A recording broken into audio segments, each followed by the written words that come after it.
I have an exciting topic to go through in a room which is deep into their mobile phones and also participating in the quiz contest that Exchange for Media has put together. But TV is an exciting space. It is a space which created advertising before it went digital. And for the digital guys to understand TV, we have connected TV.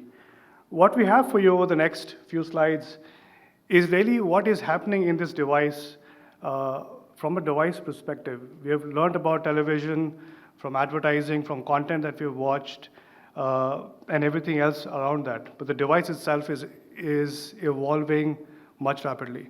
I also have some very interesting insights on what happened on IPL this year versus last year on how people watched the television. Most importantly, the TV has now transformed. I think this needs no introductions anymore. We all know all our devices that are now connected to the internet. We expect those devices to behave and operate the same way that every other connected device that we operate with, whether that's a phone, a laptop, a website, or even your television as well. And this is, again, no surprise for us. If you look at over the last 10 years, and TV is one such ecosystem where, if you look at the entire ecosystem, we're about 225 million households with television. But as you boil down to the fastest growing category, is the category of connected TVs, which is growing little over 40% year on year, which means it's one of the fastest growing consumer hardware tech, which is going to light up homes as time will go by. What we are also seeing, more importantly, is adoption of higher tech and bigger screens. 3 years ago or 4 years ago, the biggest screen that people were purchasing were about 32-inch. Fast forward to now, even last year, most people are now buying TVs which are actually 55 inches and above, which means people want more and more immersive experience when they tune into this particular device. What is also very interesting in our conversations with many buyers is when you talk to the younger generation, they don't understand TV as TV, but they refer to the TV as the big screen. So there's a huge learning curve for a lot of us who are a media planner or specifically people who are behind digital planning tools. When we say TV, we're not referring to TV, but it's actually the big screen that we all refer to. And now this TV or this device allows you to watch various kind of content coming to different format, but at the same time, we are seeing TV not being used only for watching or consuming entertainment, but it's also being used to consume information about your health, programs around entertainment, gaming is a fast-growing category, and so on and so forth. So TV's historical use as a one device for just watching content is taking many different new faces.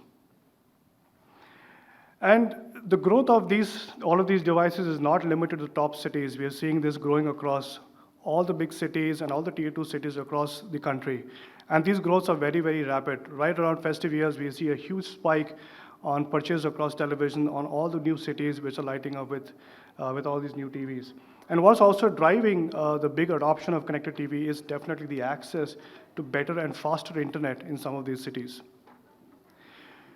When we're looking at what are people doing from the lens of consuming content, this is where outrightly we are seeing that people have shifted to streaming content versus linear content. And the definition of these two, just to refresh your memory, is linear content is any content that you're watching through a set-top box on these devices.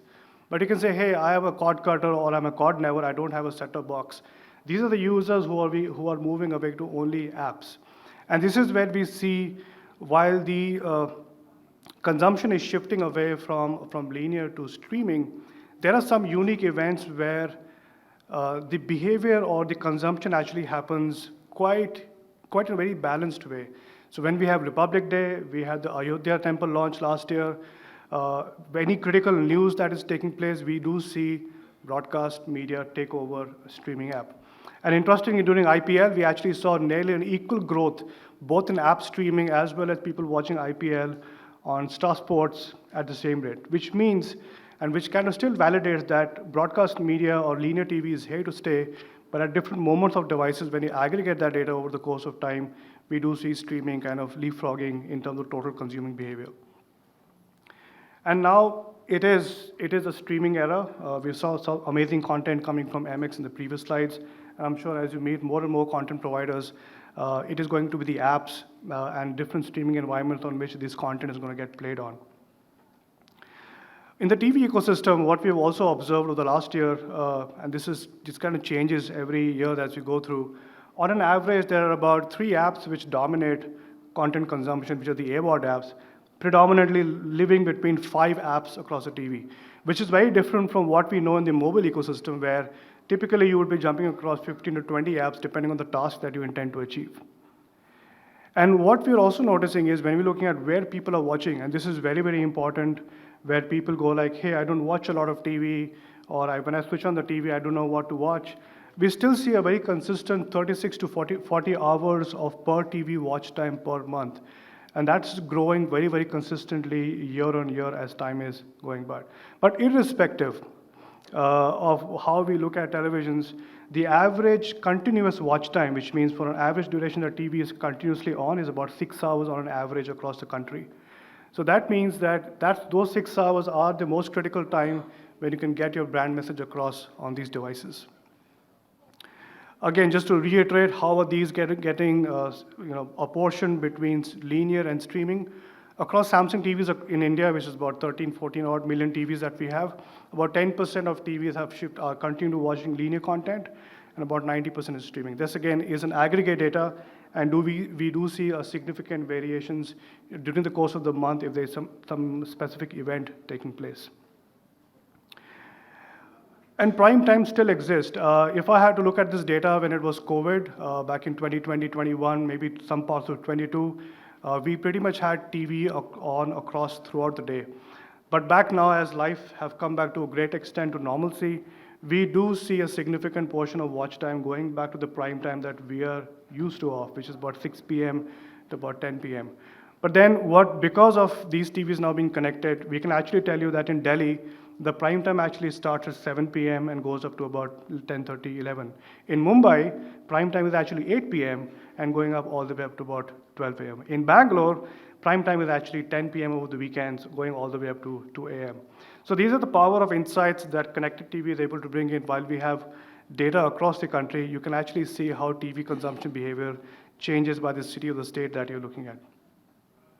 And we are obviously bringing in some exciting technology to bring advertising on some of these devices available across India. In India, what we've also noticed is that as people are moving to applications, one of the key challenges of anybody using a smart TV today is what do you want to watch? When you switch on the TV, and all of us, I think, can put their hands up quite comfortably saying that when you switch on the TV today and you jump between multiple apps, quite possibly after 14, 15 minutes, you pretty much switch it off and go back to your phones or to other computing devices. But there's one thing that Samsung invented, which is called Samsung TV Plus, which is what we call as free ad-supporting streaming platform, which continues to offer a lean-back experience of television. One of the very important things of TV is we are habitually tuned, some of us, and some of this particular generation, where you switch on the TV and you just want to watch something without knowing what you want to watch. Versus if you look at Gen Z or Gen Alpha, who have very clear-cut identification of what they really want to watch. So Samsung TV Plus was introduced to fundamentally really solve for this problem where when somebody switches on the TV, they're not hovering across multiple applications, but can continue to have a lean-back experience and access broadcast quality content. And it remains the number 2 app. It was started back in India in 2022. It has been localized to every market that we operate. And now we have about a little over 140 broadcast channels which are part of the Samsung TV Plus app. At the same time, what is also important is when people are looking at newer content to watch, is where people are now jumping between multiple applications. And a significant portion of people who in the 90% bracket who are watching, I would say, streaming content is basically moving in the AVOD applications today. And obviously, fast remains an important element of early adopters, and people do tend to stay there. So what we're basically trying to say over here is that in the TV ecosystems, you have the audience primarily who's consuming content in the ecosystems of AVOD, which is advertising-funded video on demand, and FAST, which is free ad-supported streaming. And then again, here also we are seeing as we're adding more and more newer content genres, channels, the distribution and the consumption of these content is increasing quite rapidly. And this is an example of some of the top cities across India, specifically Tier 1 and Tier 2, where we see Samsung TV Plus usage grow quite rapidly. So how are we really unpacking some of the activities which is happening behind the TV screens and helping advertisers understand what's happening on the TV itself? So we have about 13 million TVs as of March 2025, roughly now touching about 14 million TVs, reaching nearly about 70 odd million people across the country. And we now have the intelligence of actually helping you bring ads to these devices at the right moment with the right insights and data from the TV ecosystem historically not possible. And it all works on the back of a technology that we call ACR, or automatic content recognition. What this technology does, it actually sits on the TV device itself. It's 100% privacy compliant. It takes a screenshot of your screen every few seconds, a few milliseconds as a matter of fact, and tells you what was actually being played on that TV.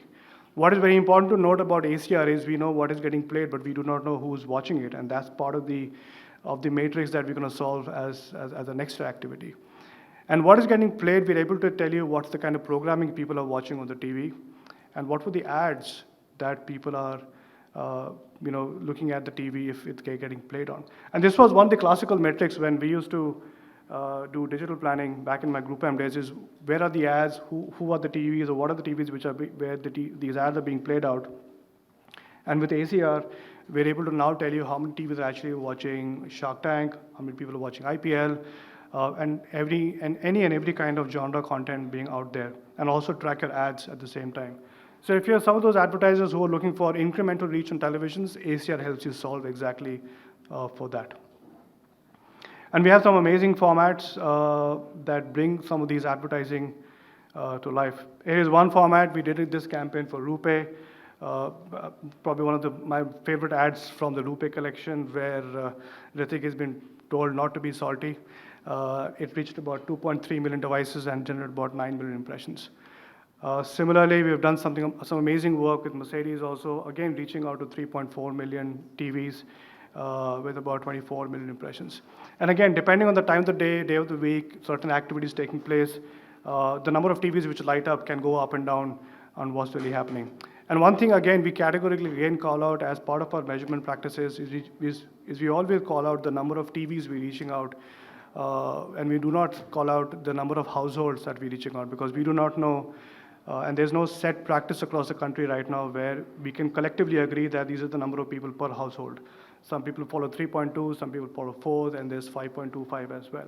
So in our reporting methodology, we tend to report back the number of TVs we reached out to and what was the total number of impressions delivered across those televisions. Similarly, what we're able to do is as TV has gone digital, so we're able to help you report impressions, the classical reach and frequency metrics around television.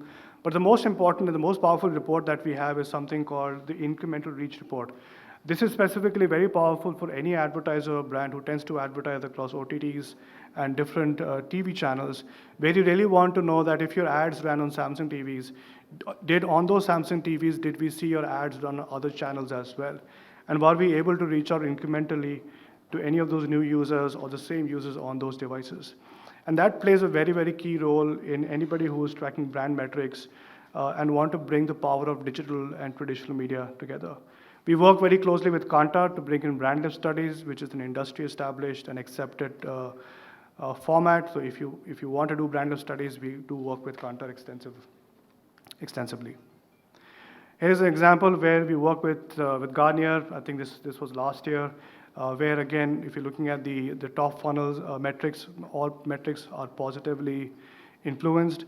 And when we looked at some of these data over the last 12 months of all the campaigns we've run, there's some very interesting insights that we see across various industry categories, and we soon to bring that to market in the next 3 to 4 weeks as well.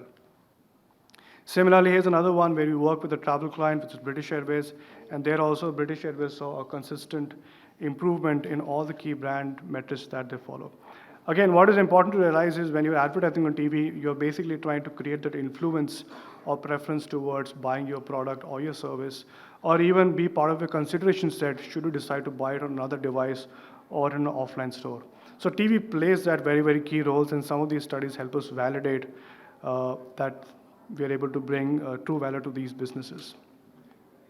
So in essence, as I come towards the close of our session, with connected TV, you're actually able to get far more better insights than what you did in the previous TV models. We have the power of ACR allowing you to get very deep insights on what's really happening on the television. And then you can take those insights into decisioning as you start making different campaigns or propositions running across Samsung ads. Thank you. Happy to take questions after this. And we also have an amazing booth and amazing team to take you through a live demo of our product right outside this hall. Thank you.